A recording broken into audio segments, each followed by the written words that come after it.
नाज़रीन, पाकिस्तान की तीनों बड़ी सियासी जमातों के रहनुमा जो हैं, बड़े इंपॉर्टेंट रहनुमा मेरे साथ होंगे आज की इस नशिस्त में। लेकिन सबसे पहले एक पस मंज़र मैं आपके सामने रखता हूँ पाकिस्तानी सियासत का। वज़ीर आज़म पाकिस्तान तो आज पहुँचे बलूचिस्तान नौशकीर पंजखोर में। वहाँ पे 2 तारीख को हमले हुए जहाँ 9 या 10 पाकिस्तानी सिपाही और अफसरान शहीद हुए। ये बलोच आउटपुट्स ने ये दहशतगर्दी के हमले हुए और उसके बारे में पाकिस्तान के इदारे ISPR का और फ़ॉरेन ऑफिस का ये खुल्म खुला कहना है कि ये इनके हैंडलर्स जो हैं वो हिंदुस्तान में थे। और हिंदुस्तानी के हवाले से वज़ीर-ए-आज़म इमरान खान ने जो 2-3 दिन पहले CGTN को, चाइनीज़ टेलीविज़न चैनल को इंटरव्यू दिया, वहाँ बहुत ज़ोर दे के कहा कि इस खत्ते का, इस पूरे रीजन का सबसे बड़ा मसला भारत की वो मखसूस किस्म की हुकूमत है जिसने इस खत्ते में मसाइल पैदा कर रखे हैं। ये तो सूरत हाल है वज़ीर आज़म के ट्रिप के हवाले से। लेकिन सियासी जो माहौल है वो बहुत दिलचस्प है। कल शाम को देर से PMLN की सेंट्रल एग्जीक्यूटिव कमेटी का इजलास अब ख़त्म हुआ जिसमें 20 से ज़्यादा अहम मेंबरान ने शिरकत की। तो एहसन इकबाल साहब ने उसकी ब्रीफिंग की कि तो बहुत गमोसे का भी इजहार किया गया, बहुत एंथुजियाज़म और जोश व खरोश अपोजिशन शो कर रही हैं, तमाम अपोजिशन की जमातें शो कर रही हैं। इस हवाले से बहुत सी मुलाकातें भी हो रही हैं। मुलाकातों में पाकिस्तान पीपल्स पार्टी ने PMLQ के साथ, पाकिस्तान पीपल्स पार्टी आसिफ अली जरदारी साहब ने शहबाज शरीफ साहब के साथ मुलाकात की है। PMLN और MQM ने आकर PMLQ से परवेज़ इलाही साहब से मुलाकात की है और मुत्तहिदा कौमी मूवमेंट ने उसके बाद शहबाज शरीफ साहब की मुलाकात की। वो छोटे छोटे टुकड़े में मैं आपको दिखाऊँगा। लेकिन गुज़िश्ता शब सेंट्रल एग्जीक्यूटिव कमेटी की इजलास ख़त्म होने के बाद जब एहसन इकबाल साहब से बार बार सहाफ़ियों ने यह पूछा कि वे फॉरवर्ड क्या है, तो वो उसका उन्होंने कोई क्लियर पाथवे नहीं दिया। उन्होंने कहा हम हुकूमत को हटाना चाहते हैं, लेकिन क्या नो कॉन्फिडेंस वोट लाएंगे, क्या मूव करेंगे, उसके बारे में वो उन्होंने कोई क्लैरिटी वहाँ पर नहीं दी है। बस सुने कि एहसन इकबाल साहब बार बार क्या कहते हैं। तरीके अदम एतमाद के हवाले से क्या डिसीजन लिया? नून लीग क्लियर स्टांस ले चुकी है या अभी भी अबहाम का शिकार है? इस हुकूमत से जल्द अज जल्द निजात हासिल करने के लिए हर आईनी, जमहूरी और सियासी तरीका अपनाया जाएगा। अच्छा, आपकी बात से लग रहा है कि अभी भी थोड़ा इबहाम बाकी है। मुस्लिम लीग नून हर वो सियासी, आईनी, जमहूरी ऑप्शन इस्तेमाल करेगी जिससे इस हुकूमत को घर भेजने में मदद मिलेगी। जब वो स्टेप उठाने का वक्त आएगा उसका ऐलान कर दिया जाएगा।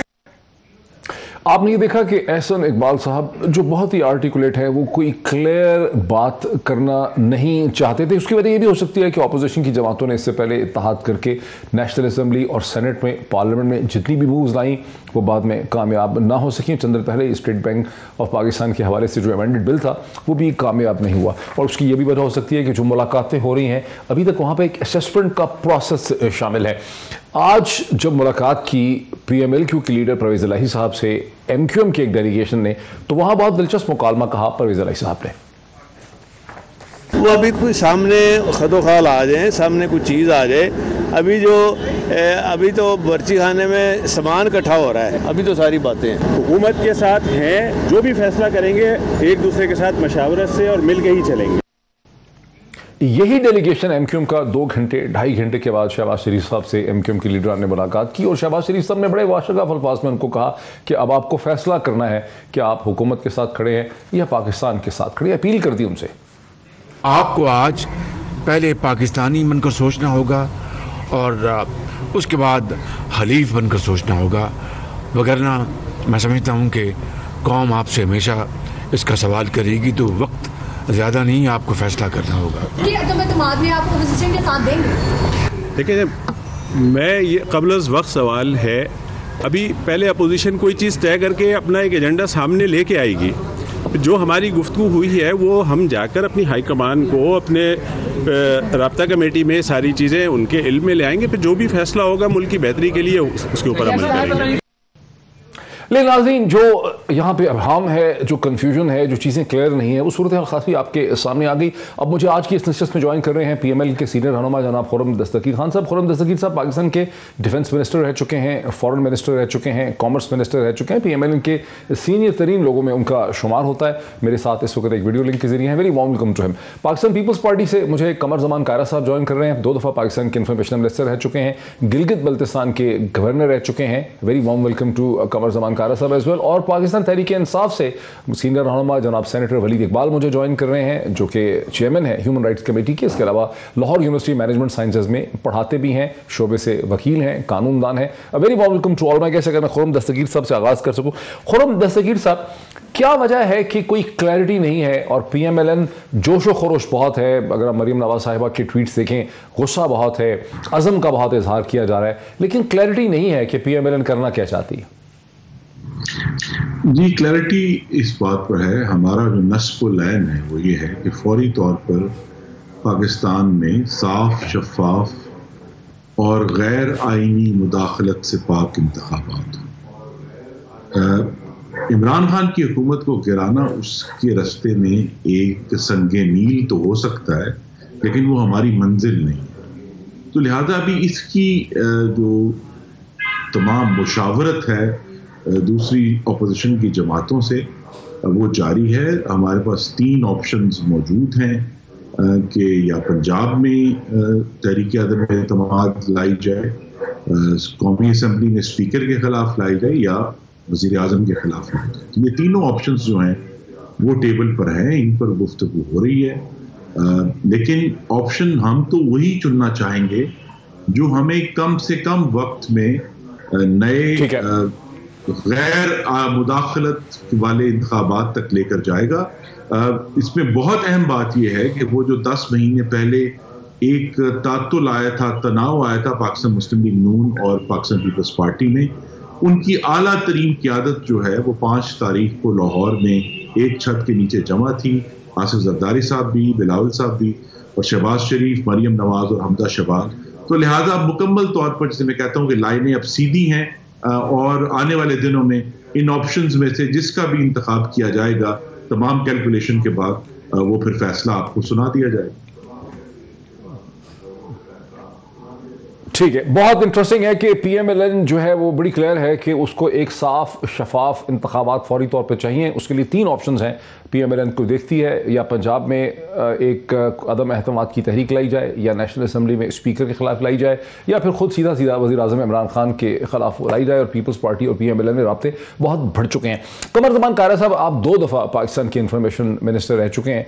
गुज़िश्ता 3.5 बरस से ऐसी दफ़ा बहुत दफ़ा ऐसी बातें अपोजिशन से की गई, नतीजा कोई नहीं निकला। क्या वजह हुई है कि 5 तारीख को पीपल्स पार्टी और PMLN दोबारा यानी इकट्ठे हमें नजर आए हैं? इससे पहले दूरियां थी, क्या हुआ? मतलब अर्जेंसी क्या है, क्या वजह हुई कि ये एक ट्रांसफॉर्मेशन हो गई है?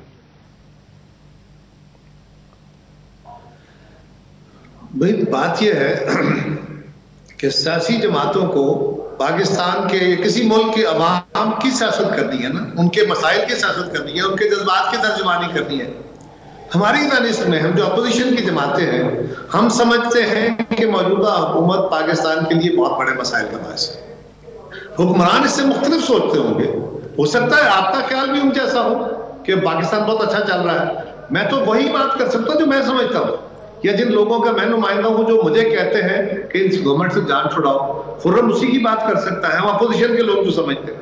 हमारी तारीख में इस हुकूमत का जल्द चले जाना बहुत जरूरी है। यही वाहिद हाल है कि जाएं और हम एक नया इंतखाब कराएं और नया मैंडेट के साथ पाकिस्तान आगे बढ़े, और जिसको भी पाकिस्तान के लोग वोट दें, एक फेयर इलेक्शन कर लिए। अब सवाल यह है कि हमारी दूरियां इससे पहले भी थी, अब भी है। मेरा सवाल यह था ना कि पहले भी आप कहते थे लेकिन इत्तेहाद नहीं था, अब दोबारा इकट्ठे हो गए हैं। क्या हुआ कि दोबारा इकट्ठे हो गए? पहले तो दूरियां थी। हम जब इकट्ठे हुए, हम माजी में भी ऐसे ही रहे। कभी कभी सियासत के अंदर कोई परमानेंट आपकी कोई कबायली दुश्मनियां तो नहीं हो जाती ना, कि मुखालफत का रंग ये हो जाएगा कि अब नस्लों में दुश्मनी चलेगी। ये तो नहीं हो सकता ना सियासत में, कि हो सकता है। और हाँ, कल हम इकट्ठे थे, हमने हुकूमत को नारे चबवा दिए, फिर एक ऐसा मसला आ गया दरमियान में, एक तातुल आ गया, वो तलखी हो गई। लेकिन उसके बावजूद कि हम PDM में अगर अलग थे, इसके बावजूद पार्लियामान के अंदर, असेंबलीज के अंदर, वहां कौमी असेंबली में शहबाज शरीफ साहब की क़यादत में हम उस वक्त भी इकट्ठे थे, आज भी इकट्ठे हैं। PDM से हम बाहर हैं। सेनेट के अंदर गिलानी साहब की क़यादत में सारी अपोजिशन मुश्तरका फैसले कर रही है। यहाँ पंजाब में जो हमारी अपोजिशन की जमातें हैं वो हमजा साहब के साथ इकट्ठी हो जाती है। तो ये कोई अचंभे की बात नहीं है। हमारा तावन भी जारी था और कुछ इश्यूज पे इख्तलाफ था, वो भी अभी ठंडा हो जाएगा और बेहतर हो जाएगा। तलखी कम हो जाएगी। हमारी सियासत के अंदर बहरहाल जज्बातियत है जो वक्त के साथ साथ दूर होगी। काफी चीजें हम भी सीख चुके हैं, हमें भी समझ आ गई है, फिर भी कभी ऐसा हो जाता है। तो इस वक्त पाकिस्तान के लोगों की जरूरत है जिसने किया हुआ है, और दूसरी इसमें कोई राय नहीं।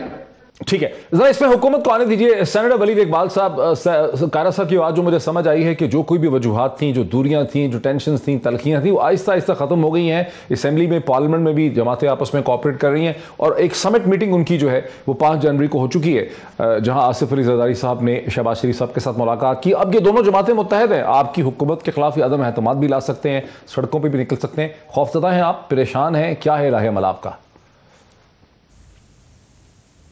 नहीं जी, मैं अगर परेशान होता तो मैं इस तरह मुस्कुरा रहा होता, या हम में से कोई भी किसी किस्म की परेशानी या किसी किस्म की तशवीश का जो है शिकार नहीं है।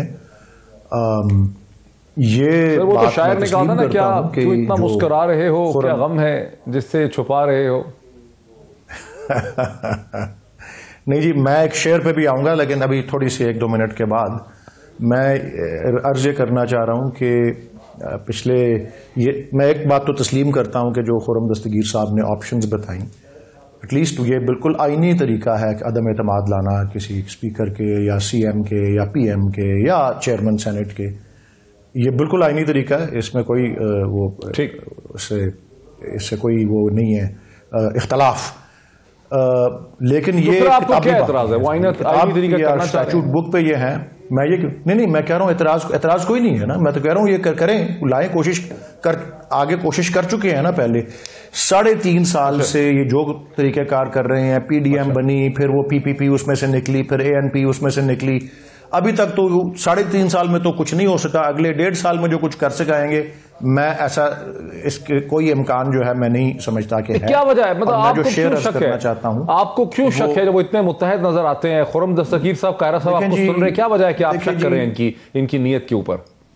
हाँ जी, नहीं, मैं इनकी नीयत पे शक नहीं करूंगा। इनको आपस में एक दूसरे का जो एतबार है ना, वो और वो अभी जो उसका आखिरी जो मिसाल मिली थी वो सेनेट में ही मिली थी, जब वो बिल आया था स्टेट बैंक के उस पे तरमीमी जो बिल जो था, कि अपोजिशन की सफ़ों में कितना इत्तेहाद है या वो आपस में एक दूसरे पे कितना एतमाद रखते हैं। तो जब वो उस तरह का एतमाद का फुकदान हो तो वो हुकूमत पे क्या आदम एतमाद जो है वो लेके आएंगे। लेकिन मैं ज़्यादा निशानदेही जो करना चाह रहा हूँ और जिसके लिए मैं शेयर पढ़ना चाह रहा हूँ वो ये है कि याद माजी अजाब है यारब, छीन ले मुझसे हाफजा मेरा। कल मैं एक शो पे गया हुआ था इसी 8 बजे के टाइम पे, तो वो क्लिप्स दिखा रहे थे बहुत सी दिलचस्प, जिसमें शहबाज शरीफ साहब कह रहे हैं कि मैंने जरदारी को अगर लड़काना और किधर ना घसीटा, तो इकबाल का शेर पढ़ेंगे, लेकिन आपने गालिब को पेट फाड़ेंगे इस्तेमाल किया। और उधर से वो जरदारी साहब तकरीरें कर रहे हैं कि वो मौलवी लियाऊ लग के ये शागिर्द ये मौलवी मेरा क्या बिगाड़ लेंगे और वगैरह वगैरह। और फिर सबसे तो जो कहते हैं ना आइसिंग ऑन द केक थी मरियम नवाज साहिबा की तकरीर, वो नारे लगवा रही हैं कि ये जरदारी इमरान भाई भाई, चलो मेरे पीछे पीछे बोलो जरदारी इमरान भाई भाई। आपने भी देखी होंगी वो क्लिप्स। अब ये लोग बड़ी खूबसूरत, आखिरी बात जो खूबसूरत मैंने देखी, एक इसी मुलाकात की आई कि जरदारी साहब और शहबाज शरीफ साहब और वो सब बैठे हुए हैं, और इसमें कैप्शन नीचे है ये सारे इकट्ठे इसलिए बैठे हुए हैं क्योंकि इमरान खान सियासत में आया हुआ है, अगर इमरान खान सियासत में ना आता तो ये कभी ना होता। तो ये इनका माजी जो है वो इनके हाल और इनके मुस्तकबिल के बारे में भी जो है वो सब कुछ अयां करता है। इसलिए मैं आपको अर्ज कर रहा हूं कि एम्पिरिकल एविडेंस जो है और जो इनके अपने एटीट्यूड्स हैं वो यही शो करते हैं कि ये मुहावरा है शेर आया तो यही चलता रहेगा और वो 2023 का इलेक्शन आ जाएगा। मेरे ख्याल में बजाय कि ये तैयारियां शेर आया जरा आने दें, उस पर तब बात बनेगी। खुर्रम दस्तगीर साहब फॉर सम रीजन वो कह रहे हैं कि एम्पिरिकल एविडेंस ऐसी है कि कुछ नहीं होना, और आप लोगों की बातों पे उनको कोई एहतमाद और ट्रस्ट नहीं है, वो नहीं समझते कि आप कुछ कर सकते हैं। एम्पिरिकल एविडेंस ये है कि इमरान खान साहब MQM को फाशिस्ट कहा करते थे, वो 4.25 साल से उनकी काबीना में बैठे हैं। वो मुस्लिम लीग काफ को पंजाब का सबसे बड़ा डाकू कहा करते थे, वो 4.5 साल से उनकी काबीना में बैठे हैं। और एक दफा इमरान खान फरमा भी चुके हैं कि उनकी काबीना में जो MQM के वज़रा हैं वो सबसे बेहतर वज़रा हैं, बड़े अच्छे लोग हैं। तो इमरान खान साहब तो आपको मालूम है MQM को कहते थे मैं लंदन में कोर्ट में घसीटूंगा। तो माजी वो तो आप कहते हैं ना कि किसी ने बिठाए हुए हैं जबरदस्ती गन पॉइंट पे। नहीं, देखिए हाँ, तो यही बात दुरुस्त है। दूसरी बात यह है कि ये भी तारीखी तौर पर हकायक नहीं है कि जी इमरान खान आए तो हम इकट्ठे बैठे। ये इकट्ठे बैठे थे, जब भी इकट्ठे बैठते हैं आमरीयत की वजह से बैठते हैं। जब मुशर्रफ की आमरीयत थी तो मियां नवाज शरीफ और शहीद बेनज़ीर भुट्टो जद्दा में और लंदन में इकट्ठे बैठे और लंदन में उन्होंने मिसाक जमहूरियत पर दस्तखत किए। तब तो कोई इमरान खान का कोई वजूद नहीं था 2006 में जब ये इस पे दस्तखत हुए, लेकिन वो किए। अभी भी जब एक हमारे ऊपर एक हाइब्रिड निज़ाम की नीम आमरीयत कायम है तो उससे लड़ने के लिए तमाम तर तनाव के बावजूद एक मंतकी नतीजा यही है कि तमाम अपोजिशन इकट्ठी हो और जो एक वादा है अवाम के साथ कि नहीं, मुल्क में सिर्फ मुंतखब नुमाइंदों के पास इक़्तिदार होगा, अल्लाह ताला के बाद किसी इदारे के पास नहीं होगा। और एक ऐसी भी डॉक्टर साहब मैं मेंशन करना चाहता हूं कि इमरान खान साहब की हुकूमत में जो मईशत की तबाही थी, महंगाई के हवाले से, कर्जों के हवाले से, जो अहम तरीन अजनास हैं, चाहे वो चीनी है या वो आटा है, खाद है, उनका नापैद होना अपनी जगह पर। लेकिन अभी रिसेंटली पिछले 1 साल में, जब पिछले साल जुलाई में चीनी वर्करों पर दासू डैम में जो दहशतगर्दी का हमला हुआ, उसके बाद से पाकिस्तान में दहशतगर्दी में एक बहुत भयानक इजाफा हुआ है। और यही बात है कि वो हुकूमत जो महंगाई कंट्रोल करने में मुकम्मल तौर पर नाकाम है, वो दहशतगर्दी कंट्रोल करने में भी मुकम्मल तौर पर नाकाम है। और जब पाकिस्तानियों की जिंदगियां जो हैं वो चाहे मुआशी तौर पे और जानी तौर पे दांव पर लग जाएं, तो ऑपोजिशन का ये फर्ज है कि वो अपने इख्तिलाफात भुलाकर एक आईनी और जमहूरी तरीके से मुल्क को आगे ले जाने के लिए नए इंतखाबात की तरफ लेकर जाएं। यही काम हम कर रहे हैं। कायरा साहब, ब्रेक से पहले मुझे, कायरा साहब आप इस पे मुत्तफिक हैं? आपका भी यही एजेंडा है जो नून का है?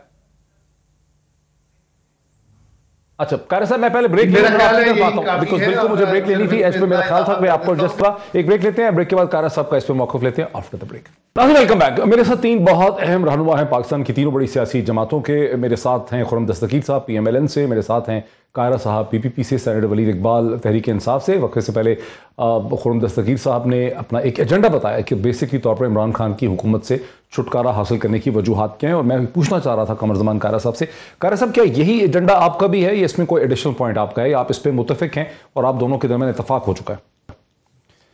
डॉक्टर साहब बिलाशुबा दूसरी मैंने पहले भी गुजारिश की ना कि हमारी दानिश में हम जो अपोजिशन की जमातें हैं वो ये समझती हैं कि मौजूदा हुकूमत अपने वादों में मुकम्मल तौर पे फेल हो गई है। ये अकाउंटेबिलिटी का जो सबसे बड़ा नारा लेके चले थे उसमें भी फेल हो गई है, और सिवाय विक्टिमाइजेशन के और कुछ नहीं कर पाए। ये बात अब हम नहीं कह रहे, अब तो आला अदालतें अपने फैसलों में ये लिख चुकी हैं और नैब को भी ये बार बार कह चुकी है।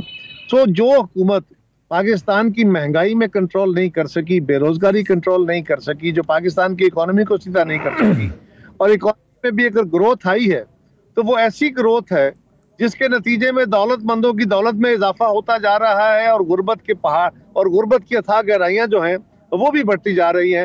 यानी चंद हजार लोग जो हैं उनके करोड़ों अरबों अब सैकड़ों अरबों में तकसीम हो गए, चले गए, और 2.5 करोड़ से ज्यादा लोग गुर्बत की लकीर से और नीचे चले गए।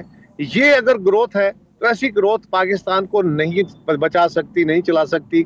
और फिर पाकिस्तान की सॉवरेनिटी और खासतौर पे इकोनॉमिक सॉवरेनिटी अगर आप कंप्रोमाइज कर रहे हैं, सरेंडर कर रहे हैं, तो ये बात हमारे लिए हो सकता है, बाकी लोगों के लिए ये काबिल कबूल हो, किसी के लिए, हमारे लिए ये काबिल कबूल नहीं है। इसलिए हम चाहते हैं कि इस हुकूमत का जल्द खात्मा हो और एक जमहूरी तरीके से। अगर हम सड़कों पर निकल के एहतजाज कर रहे हैं तो अवामी राय आमा को हम बात कर रहे हैं, और जब ऐवानों के अंदर जो माहौल हो, ऐवानों के अंदर हुक्मरान जमात हो, अपोजिशन की जमातें हो या हुक्मरानों की इत्तेहादी जमातें हो, अगर बाहर सड़कों के ऊपर भी अवाम का अपने मुतालबात का दबाव हो तो उसकी रिफ्लेक्शन आपको ऐवानों में नजर आएगी। और हम समझते हैं कि अवामी दबाव अगर सड़कों पे होगा तो ऐवानों में जो काम हम करना चाहते हैं कि इस हुकूमत का खात्मा हो, वो हमारे लिए आसान हो जाएगा। लेकिन कायरा साहब, गुज़िश्ता 3.5 बरस में कई दफा कोशिश की ऑपोजिशन की जमातों ने लोग कोई बड़ी तादाद में सड़कों पे नहीं निकले, किसी भी सूबे में, किसी भी शहर में, किसी भी रैली में कोई ऐसा जोशो खरोश नहीं देखा गया, बस पार्टी वर्कर्स द्वारा ही नजर आए। इसका मतलब है कि अवाम कोई एहतमाद नहीं करते। कुछ लोग कहते हैं जब एक सियासतदान अपनी एक बच्चे की शादी पे 1 अरब रुपया खर्च कर दे तो जाहिर है अवाम फिर उनकी बातों पे एहतमाद नहीं करते। इस पे क्या है आपका रद्द अमल? मैं ये गुजारिश कर रहा हूँ कि मैं इनकी बात से एग्री नहीं कर रहा, इसलिए कि पीडीएम के जलसे, वो लाहौर हो, वो कराची हो, गुजरांवाला हो, पेशावर हो, जहां जहां जलसे हुए बड़ी तादाद में लोग आए। क्या आप मुझे अपने दिल पे हाथ रख के बताना चाहेंगे कि डॉक्टर मुईद मुझे तसल्ली करा दे कि किस इस्लामाबाद के धरने में खान साहब के जलसे में 10,000 से ज्यादा लोग शामिल थे, जिसको सारा मीडिया पूरी तरह सपोर्ट कर रहा था? तो कब किसी के जलसों में करोड़ों लोग आ गए और हमारे जलसों में नहीं है? और हमारे जलसे खान साहब के जलसों से बड़े जलसे रहे हैं। ये बात कोई अचंभे वाली नहीं है, ये बात कोई मैं कोई गैर फितरी बात नहीं कर रहा। आप लोग खुद ही बताते हैं ना कि उनके जो धरना था, एक तरफ वो सुप्रीम कोर्ट पे हमला था, एक तरफ वो पार्लियामान पे हमला था, वो वजीर, और आप हमें कहते थे कि ये गलत तरीकाकार है।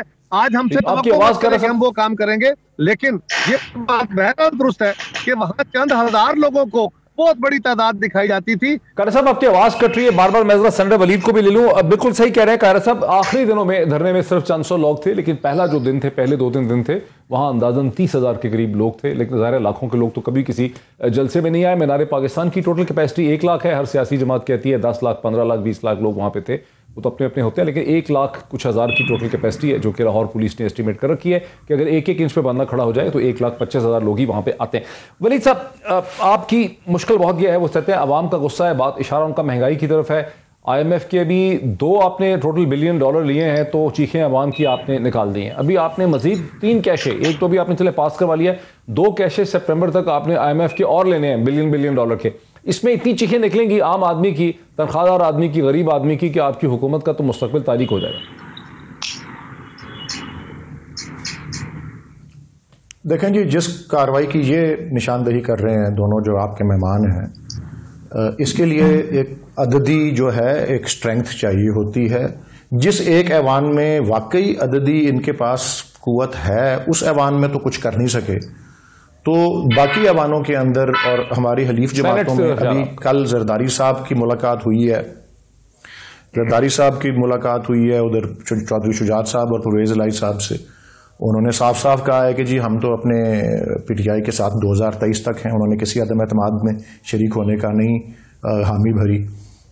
MQM वाले भी ठीक है, उनकी तो वो खुद कहते हैं कि जी हम हर कोalition से हमारी नाराजगी रही है या कोई ना कोई शिकायत रही है, तो हम उनकी शिकायतों को संभाल लेंगे। ये इनके साथ मिलने के लिए उन्होंने भी कोई वो नहीं हामी भरी, और उन्होंने भी यही कहा है कि जी हम एलाइज के अपने एलाई हैं और हम उनके साथ खड़े हुए हैं। तो ये मैं अमूमी बात इनसे ये मैं पिछले सवाल के जवाब में भी कहना चाह रहा था। अब जहां तक अवाम का ताल्लुक है, ये इस बात में कोई शक नहीं है कि इस वक्त कुछ मुश्किलात का सामना है हमें मुआशी तौर पे, और उसका ताल्लुक हुकूमत की कोई मिस हैंडलिंग से नहीं है, उसका ताल्लुक एक बैनुल अक़वामी कैफियत ऐसी है कि अब सोचें कि कनाडा जैसे मुल्क में सर्वे होता है और 60% लोग कनाडा जैसे मुल्क में कहते हैं कि हमारा गुजारा नहीं हो रहा, we can not make ends meet. ये महंगाई, ये सप्लाई चेन में मसाइल, ये एनर्जी की प्राइसेस, और फिर पाकिस्तान में खुर्दनी तेल भी इंपोर्ट होता है, पाकिस्तान में ईंधन भी इंपोर्ट होता है, पाकिस्तान की 70% दालें इंपोर्ट होती हैं, ये सारी चीजें हैं। तो इसमें दुनिया भर में जब ये महंगाई आई हुई है तो इसका सामना हमें भी करना पड़ रहा है, लेकिन उसके साथ साथ ये मार्केट फोर्सेस जिस पे गवर्नमेंट को कंट्रोल नहीं है, जिन चीजों पे गवर्नमेंट को कंट्रोल है, उसमें उसको दुनिया भर में रिकग्निशन मिल रही है। पॉवर्टी एलिविएशन या समाजी तहफ़्फ़ुज़ का प्रोग्राम है एहसास, तो दुनिया में उसको पजीराई मिल रही है, और उसको वर्ल्ड बैंक और कौन से इदारे बताते हैं कि ये जबरदस्त प्रोग्राम है, एक यूनिडायमेंशनल। उसके अलावा किस चीज को पजीराई मिल रही है बनाया है एहसास प्रोग्राम के अलावा? मैं एहसास प्रोग्राम, दूसरी बात कोविड की हैंडलिंग में इकोनॉमिस्ट ने, वर्ल्ड हेल्थ ऑर्गेनाइजेशन ने, वर्ल्ड इकोनॉमिक फोरम ने टॉप 3 मुल्कों में रेट किया पाकिस्तान को। गवर्नेंस ना आती होती तो ये किस तरह किन मुल्कों का क्या क्या दिवालिया हुआ है और कैसी क्रंच से वो गुजरे हैं, उसको जो बचाया है वो।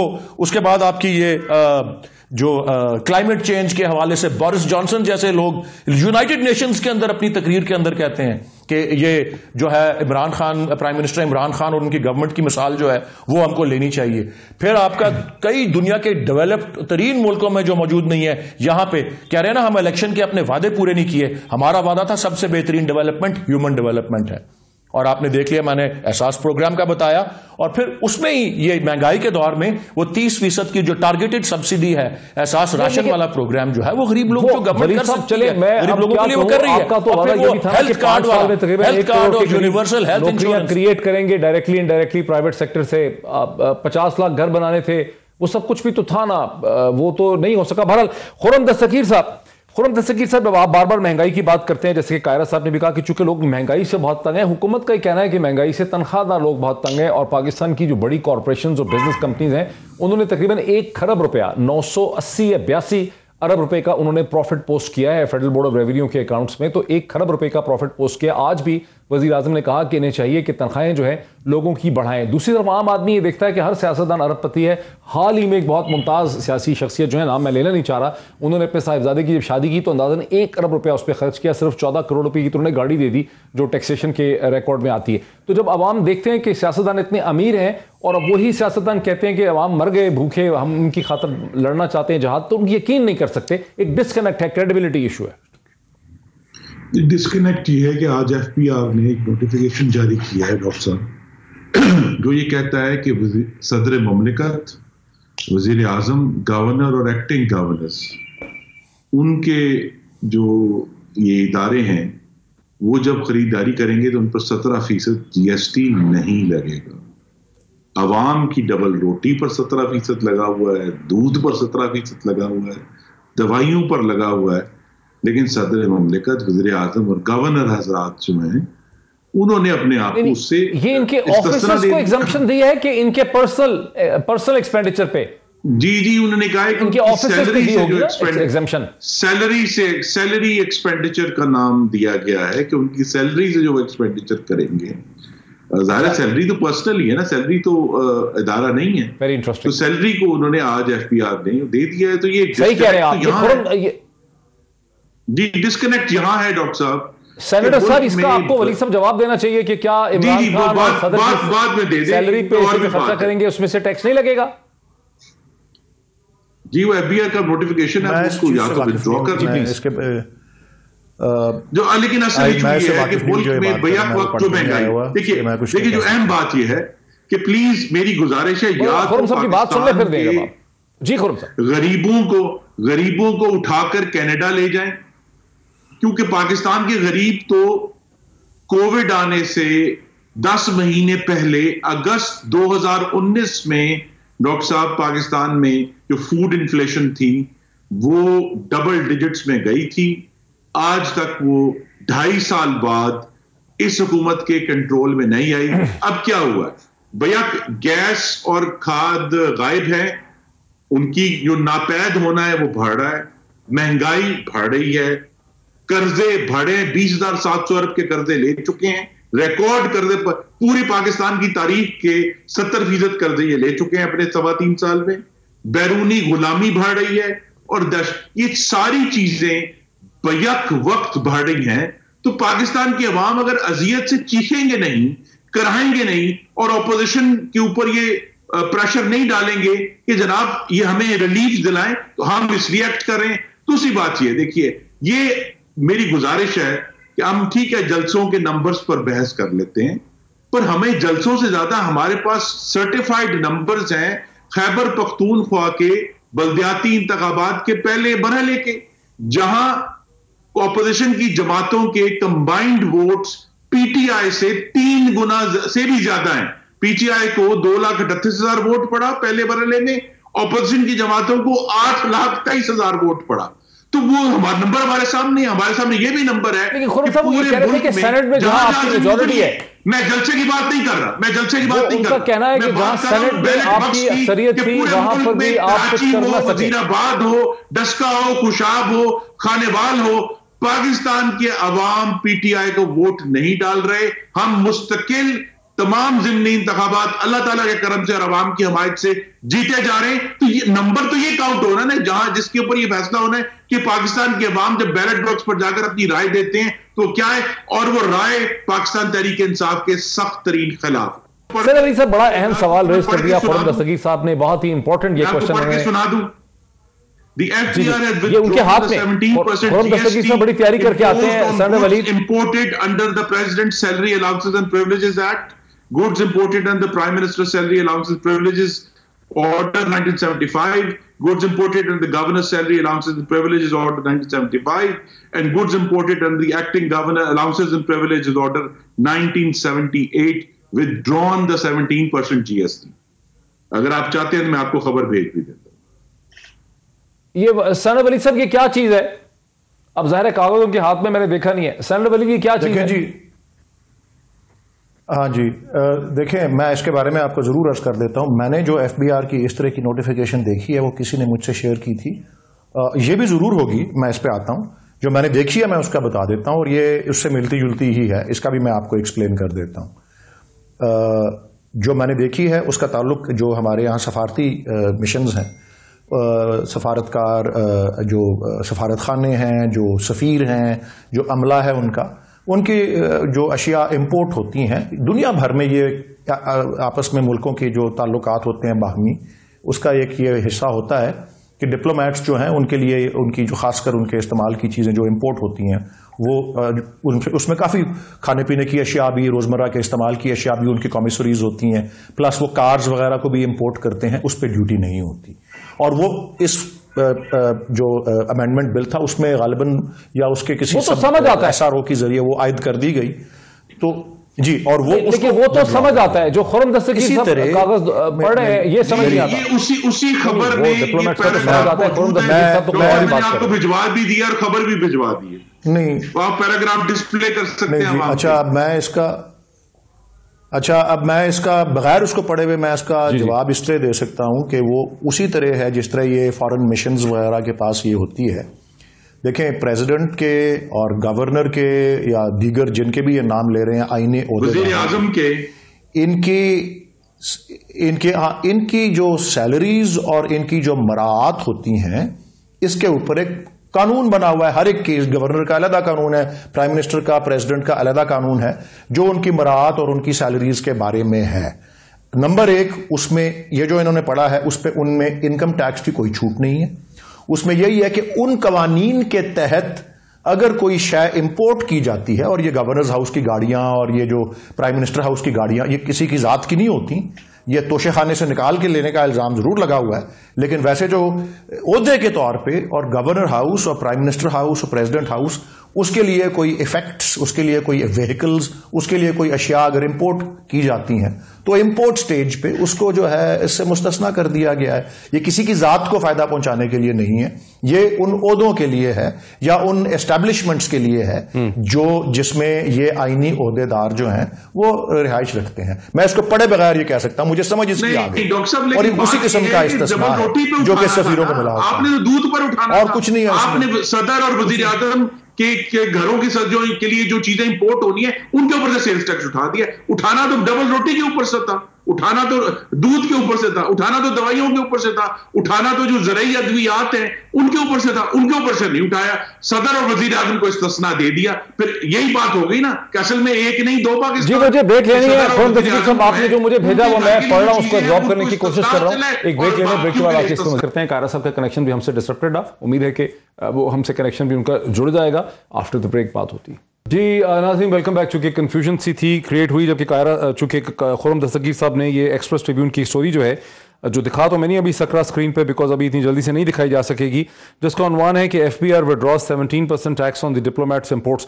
खुर्रम साहब के बुनियादी तौर पर इसका ताल्लुक तो जो फॉरेन एजेंसीज हैं, वर्ल्ड बैंक है, यूनाइटेड नेशन है, और जो डिप्लोमेट्स हैं उनके ऊपर FBR ने जब 360 अरब का जो टैक्स लगाया था तो उस वक्त उन पे भी एक टैक्स लगा दिया था उनकी पोर्ट्स पे। वो फॉरेन ऑफिस ने उस पर ऑब्जेक्शन की कि वो नहीं लग सकता, वो लीगली गलत था, उसको उन्होंने विड्रॉ किया। जब उन्होंने वो टैक्स लगाया था तो उस वक्त उन्होंने प्रेसिडेंट, प्राइम मिनिस्टर, गवर्नर वगैरह के ऊपर भी कोई टैक्स लगाया था। इसका जो अपेरेंटली मुझे समझ आ रहा है इसका ऑफिशियल परचेजेस से ताल्लुक है, ये जाती खर्चे की चीज़ों के साथ इसका ताल्लुक लग नहीं रहा। लेकिन इसकी हम क्लैरिफिकेशन लेंगे। आई एम श्योर कि आज की डिस्कशन आपने उठा दी है तो हुकूमत भी इसकी क्लैरिफिकेशन देगी। हुकूमत बाउंड है इसको। सर ये ऑफिस ही का लग रहा है सर, आप देखिए वो एक्ट का नाम है कि president and prime minister's privileges act. जी देखिए डॉक्टर साहब, जी साहब जाना चाहते कि गुजारिश ये है कि ये जो परचेजेस की बात की जा रही है, as far as diplomatic corps is concern, उनकी तमाम अशिया पहले ही 100% टैक्स से मुस्तस्ना होती हैं। उनके ऊपर ना कोई इंपोर्ट ड्यूटी लगती है, ना कोई इनकम टैक्स लगता है, ना कोई लगता है। उनको बॉन्डेड वेयर हाउसेज से सामान मिलता है, जो डायरेक्टली इंपोर्ट करते हैं वो भी सारा बैग में आके सीधा उनके बॉन्ड में चला जाता है। तो वो एक और जहान की बात है। रही बात प्रेसिडेंट हाउस और प्राइम मिनिस्टर हाउस या गवर्नर हाउस की प्रोक्योरमेंट, तो उनकी प्रोक्योरमेंट गवर्नमेंट ऑफ पाकिस्तान के रूल्स के तहत होती है। वहां पे बाकायदा ऑडिटर जनरल ऑफ पाकिस्तान का ऑडिट होता है, वो ऑडिट से एग्जेम्प्टेड नहीं है, उनको किसी तरह का इस्तिस्ना नहीं है। तो वहां इस्तिस्ना देना है कि प्रेसिडेंट हाउस और गवर्नर हाउस और प्राइम मिनिस्टर हाउस को उनके सैलरीड अकाउंट के ऊपर के तहत की जाती परचेजेस पे सेल्स टैक्स मुस्तस्ना कर दे। तो फिर ये जो म्यूनिसिपैलिटीज की प्रोक्योरमेंट होती है, ये जो प्रोविंशियल गवर्नमेंट, फेडरल गवर्नमेंट की प्रोक्योरमेंट होती है, ये जो आपके कंट्रैक्टर्स होते हैं, ठेके होते हैं, उनके ऊपर 17% सेल्स टैक्स लगा के गवर्नमेंट एक तरफ से 1 करोड़ रुपए देती है, 17 लाख रुपए वापस करती है। यही खत्म कर दे, फिर क्यों नहीं खत्म कर रहे?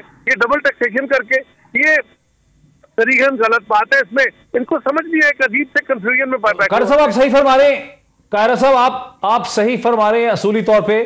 लेकिन ये जो खबर है एक्सप्रेस ट्रिब्यून की, ये कहती है कि एफबीआर ने गलती की, उनसे टेक्निकल प्रॉब्लम हो गया, गलती हो गई उनसे। उन्होंने बाज़ जगहों पे टैक्स लगा दिया जहां टैक्स नहीं बनता था। उसके अंदर सिर्फ एक पैराग्राफ है कि प्राइम मिनिस्टर और प्रेसिडेंट, ये प्रेसिडेंट हाउस के तोशा खाने की, मैं सिर्फ ये क्लैरिफाई कर रहा हूं कि अब तो इतनी इस पे बहस हो गई है। नहीं डॉक्टर साहब, 1 मिनट ठहर जाइए। जो तोशा खाने, मुझे पूरा यकीन है कि मिनिस्टर ऑफ इंफॉर्मेशन या state minister of information, doctor साहब 1 मिनट, बड़ा अच्छा किया सर खुर्रम साहब ने ये सवाल उठा दिया। 1 मिनट रुक जाइए यार, बात करने दें जी डॉक्टर साहब। मैं ये अर्ज कर रहा हूं कि तोशा खाने का इससे कोई ताल्लुक नहीं है।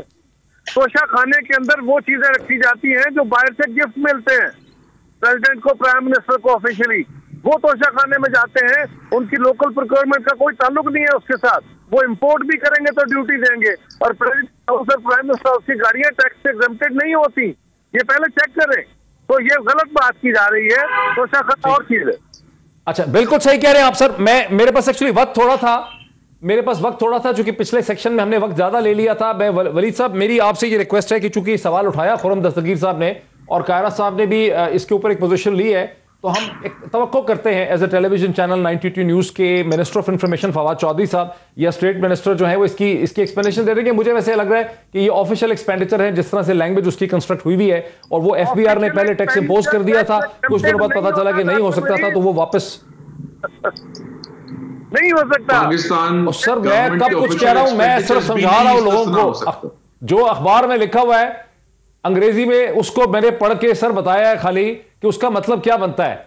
वहां वो नहीं लिखा हुआ जो खुर्रम दस्तगीर साहब ने उसकी एक्सप्लेनेशन दी है, वो कतई तौर पे वो मीनिंग उसका बन नहीं रहा। मैं टैक्सी का आदमी हूं। आप दोनों शायद भूल गए कि मेरा ताल्लुक फेडरल बोर्ड ऑफ रेवेन्यू से रहा है।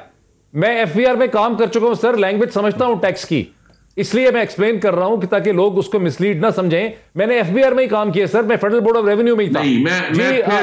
मैं आपसे अच्छा, वक्त ही खत्म हो गया इस बहस में। हम पूरी रिक्वेस्ट करते हैं मिनिस्टर ऑफ इंफॉर्मेशन से या मिनिस्टर ऑफ इंफॉर्मेशन से कि ये सवाल जो खुर्रम दस्तगीर साहब ने बड़ा अहम उठाया है, इसका जवाब हम एक्सपेक्ट करते हैं कि हुकूमत इसका जवाब देगी कि ये क्या एक्ट है, ये एफबीआर ने क्या नोटिफिकेशन इशू किया। वक्त हमारा खत्म हो गया बदकिस्मती से। आज इतना ही, फिर आपसे मुलाकात होती है। बहुत शुक्रिया।